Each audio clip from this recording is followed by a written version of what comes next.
Bismillahirrahmanirrahim. Assalamualaikum warahmatullahi wabarakatuh. Alhamdulillahirabbil alamin wassalatu wassalamu ala rasulil amin wa ala alihi wa sahbihi ajma'in. Subhanaka la ilma lana illa ma 'allamtana innaka antal alimul hakim wa la hawla wa la quwwata illa billahil aliyyil azim. Allahumma la sahla illa ma ja'altahu sahla wa anta taj'alul hazna idza syi'ta sahla. Allahumma faqihna fid din wa 'allimna at-ta'wil. Allahumma zidna ilma amma ba'd. Bersyukur kepada Allah Subhanahu wa taala kerana kita bertemu di dalam satu program ilmu atau bicara ilmu, dan pada pagi yang diberkati ini insya-Allah kita nak mengajak para pendengar, para penonton untuk menghayati ataupun membuat satu pencerahan ilmu berkenaan dengan satu topik yang menjadi satu dilema di dalam masyarakat, terutama bagi orang-orang yang melakukan ibadah puasa ataupun orang yang tertentu tidak dapat melakukan sesuatu ibadah yang ianya dikenakan sesuatu hukum ke atas dia. Maka maudhu' kita pada hari ini atau bicara kita pada hari ini akan membicarakan satu topik, iaitu topik fidyah. Dan kita sering mendengar perkataan ini apabila di dalam bulan Ramadan atau selepas daripada Ramadan. Orang akan berkata, adakah fidyah telah dilunaskan ataupun fidyah telah dibayar? Maka apa yang kita tahu fidyah ini dari sudut ilmunya. Definisi fidyah, dia membawa makna ialah sesuatu yang dibayar untuk menebus diri, baik berbentuk harta ataupun tindakan yang lain yang dilakukan kerana kekurangan dalam sesuatu amal ibadah. Ayat yang lebih mudah ataupun dengan perkataan yang lebih mudah, yang lebih dipahami, fidyah merupakan bayaran denda untuk sesuatu amal ibadat yang tertinggal atau dilaksanakan secara tersalah. Jadi kalau sekiranya kita melakukan satu kesalahan pada hukum dunia, contohnya orang yang melakukan kesalahan di jalan raya, melanggar contohnya melanggar lampu traffic light contohnya, mereka akan dikenakan denda. Maka bagi orang yang melakukan ibadah, mereka juga ada dikenakan denda bagi sesuatu ibadat yang dilakukan. Ibadat fidyah ini ataupun denda fidyah ini bukanlah satu denda yang dibuat sesuka hati, melainkan ianya adalah berpandu kepada firman Allah Subhanahu wa taala di dalam surah Al-Baqarah ayat 184. Allah Taala berfirman, ayyaman ma'dudat faman kana minkum maridan aw ala safarin fa'iddatun min ayyamin ukhra wa 'alal ladzina yutiqunahu fidyatun ta'amu miskin faman tatawwa'a khairan fahuwa khairul lah wa an tasumu khairul lakum in kuntum ta'lamun. Yang bermaksud iaitu beberapa hari tertentu, maka barang siapa di antara kamu yang sakit ataupun bermusafir, iaitu tidak berpuasa, maka wajib mengganti sebanyak hari yang dia telah berpuasa itu pada hari-hari yang lain, dan bagi orang yang sukar menjalankannya wajib membayar fidyah. Di sini Allah Ta'ala nak menyebutkan wajib bagi orang yang tidak mampu membayar fidyah dan memberi makan seorang orang miskin. Tetapi barang siapa dengan rela hati melakukan kebaikan, maka ia adalah lebih baik baginya, dan puasanya itu lebih baik bagimu jika kamu ketahui. Ini adalah dalil yang menunjukkan kepada pensyariatan ataupun kepada hukum fidyah itu sendiri. Kalau kita melihat dan kita merujuk di dalam kitab-kitab fiqh, kenapa Allah Subhanahu wa taala dan apakah hikmah pensyariatan fidyah ini kepada orang yang meninggalkan ataupun orang yang meninggalkan ibadah puasa contohnya. Yang pertamanya, para ulama mengatakan di antara hikmahnya ialah sebagai satu bentuk penebusan terhadap ketidaksempurnaan dalam melakukan suatu ibadah yang menyebabkan pelakunya berdosa. Itu yang pertama. Dan yang keduanya adalah jalan keluar yang disediakan bagi Islam bagi menghadapi sesuatu masalah di dalam ibadat. Maknanya setiap ibadah itu kalau sekiranya berlaku berlaku kesulitan, maka Islam memberi jalan keluar untuk menyelesaikan sesuatu masalah. Dan yang ketiganya sebagai rukhsah. Rukhsah ni maksudnya ialah keringanan bagi mereka yang tidak mampu. Kerana dalam kehidupan manusia ni dia tidak sama. Jadi dalam Islam Allah Taala menyebutkan la yukallifullahu nafsan illa wus'aha, tidak diberatkan atas kamu melainkan atas kemampuan.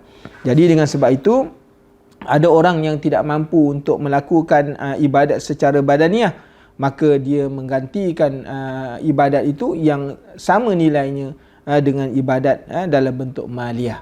Jadi inilah di antara syariat ataupun hikmah mengapa fidyah itu disyariatkan.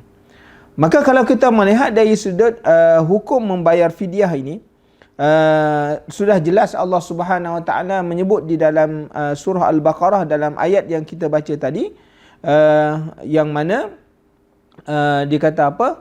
Wa 'alal ladzina yutiqunahu fidyatun ta'amu miskin.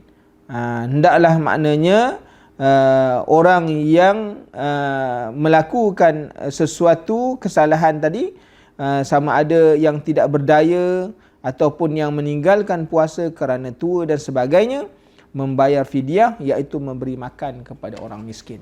Ini menjadi dalil bahawa fidyah ini adalah sesuatu hukum yang datang daripada Allah Subhanahu Wa Taala. Jadi mungkin orang akan bertanya, macam mana kita nak menjelaskan dan nak membayar fidyah dalam keadaan kita tidak tahu nak bayar. Kalau sekiranya puasa, mungkin kita akan mengetahui kalau ditinggalkan puasa, maka kita akan melakukan satu hari puasa. Tetapi kadar fidyah yang ganti daripada puasa ini macam mana kalau kita nak lakukan? Maka para ulama telah membicarakan tentang kadar fidyah kepada orang yang meninggalkan puasa dengan sebab tidak mampu untuk menggantikan dengan puasa, ialah iaitu 1 mud atau secupak makanan asasi bagi sesebuah negara, ataupun mud inilah ukuran tradisional yang digunakan untuk masyarakat Arab yang merujuk kepada sukatan isian 2 tapak tangan sederhana yang dibentangkan. Perkara ini telah ditunjuk ajar oleh baginda Rasulullah sallallahu alaihi wasallam. Jadi dalam apa-apa hukum yang bersangkutan dengan agama, maka Al-Quran dan Sunnah, iaitu Rasulullah sallallahu alaihi wasallam, sebagai satu rujukan kepada kita. Kalau di Malaysia contohnya, yang kita sebut tadi ialah bagaimana mud. Mud ini adalah kiraan bagi orang Arab, sukatan bagi orang Arab. Jadi kita ni bila sebut mood ni, kita akan tahu orang cakap tak ada mood. Kita kata tak ada mood, itu lain makna. Mood ini ialah ukuran ataupun kadar untuk bagaimana nak kira satu sukatan dalam kiraan orang Arab. Jadi di Malaysia ni ukuran mood ini telah ditukar kepada jumlah yang lebih munasabah atau lebih dipahami oleh masyarakat dengan sistematik, iaitu 675 gram. Jadi masyarakat Melayu kita ni dia lebih mudah, sebab kita tidak biasa dengan masyarakat orang Arab menggunakan mud, gantang dan sebagainya, cupak dan sebagainya. Jadi di negeri-negeri di Malaysia, kita menggunakan kadar fidyah itu ialah dengan jumlah 675 gram. Jadi ini adalah ukuran ataupun kadar yang mesti dikeluarkan. Dan di Malaysia nilaian 675 gram inilah nilaian beras untuk menggantikan zakat fitrah ataupun fidyah dan kifarah. Jadi inilah jumlah yang perlu maknanya kita bayar bagi jumlah 1 mud yang telah ditukar mengikut bi'ah ataupun zurus setempat. Kalau kita melihat juga 1 mud ini ialah 675 gram. 675 gram. Jadi berapa kadar kalau mengikut nilaian semasa? Bahawa pada 1442 Hijrah ataupun 2021 Masihi, satu mud ataupun 675 gram ini ialah dikira dengan RM1.80 bagi 1 gram. Jadi kita kiralah kalau sekiranya kita meninggalkan puasa ni dalam jumlah yang begitu banyak, contohnya kalau 7 hari, 8 hari, dan perlu juga dipahami bahawa kalau sekiranya pada tahun yang kita meninggalkan puasa itu kita tak dapat melakukan, maka fidyah kita akan berganda.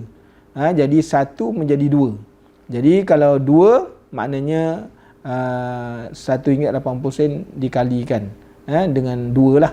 Jadi kita akan dapat maknanya gandaan berapa yang perlu kita bayar.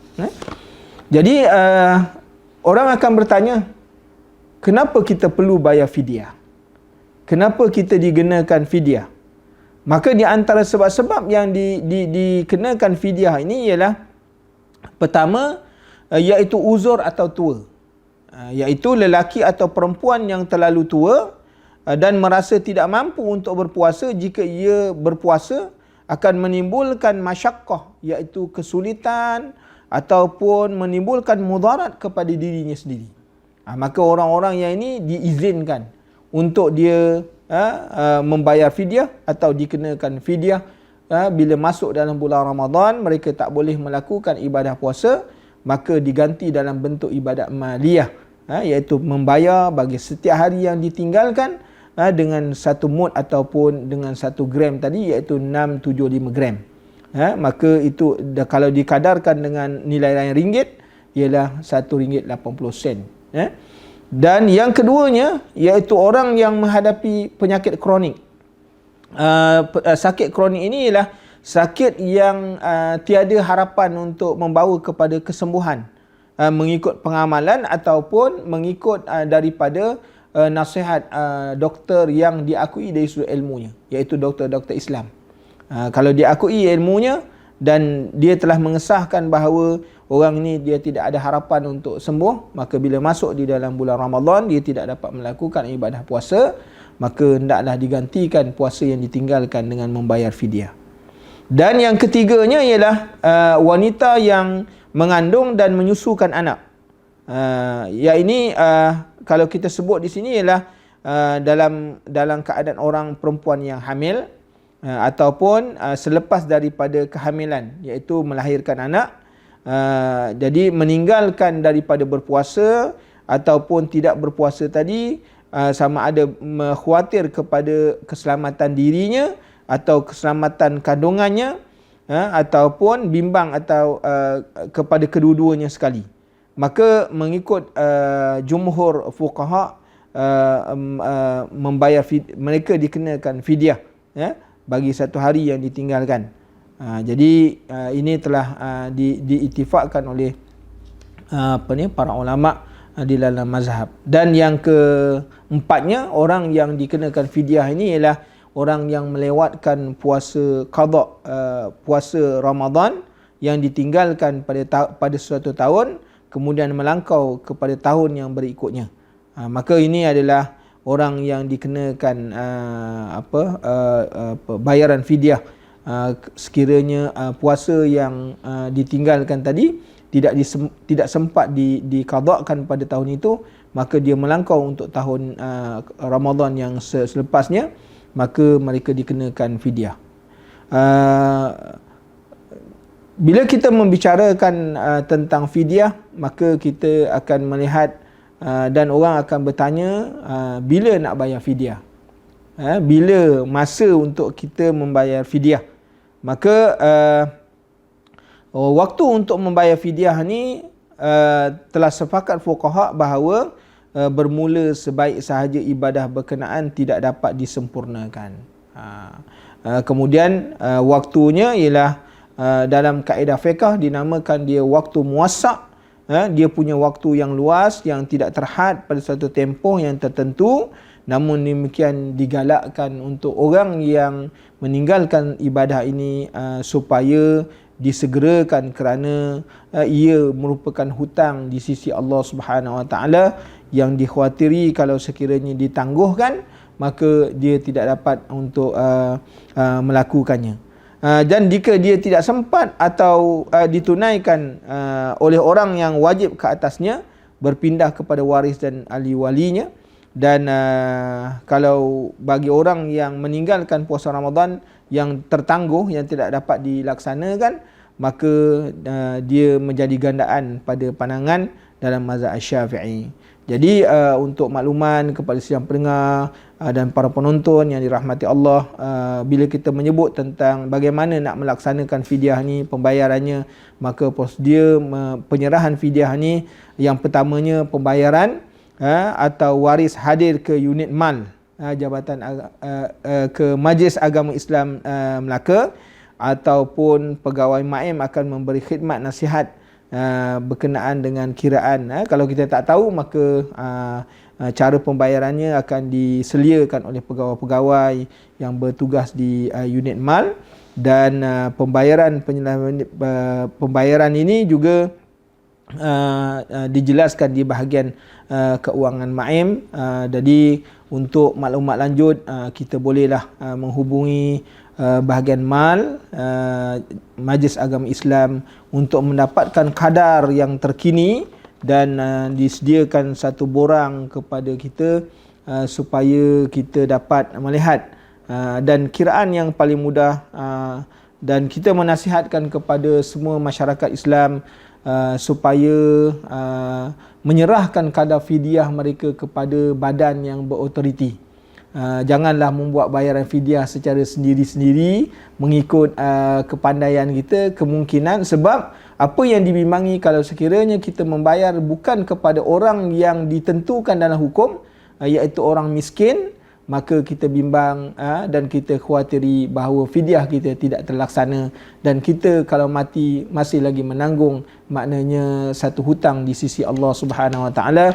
Jadi dengan sebab itu kita menasihatkan masyarakat Islam supaya terus berhubung dengan bahagian mal yang boleh mengendalikan masalah fidyah anda yang telah tertangguh, yang telah terbeban selama ini, supaya kita kembali kepada Allah Subhanahu Wa Taala dalam keadaan kita telah menyelesaikan hutang. Kerana hutang ini ada dua, hutang dengan manusia dan yang keduanya hutang kepada Allah Subhanahu Wa Taala. Mudah-mudahan kita kembali kepada Allah dalam keadaan Allah Ta'ala memberi keampunan dengan sebab dosa-dosa yang kita lakukan. Aqulu qawli hadza wa astaghfirullahal azim. Assalamualaikum warahmatullahi wabarakatuh.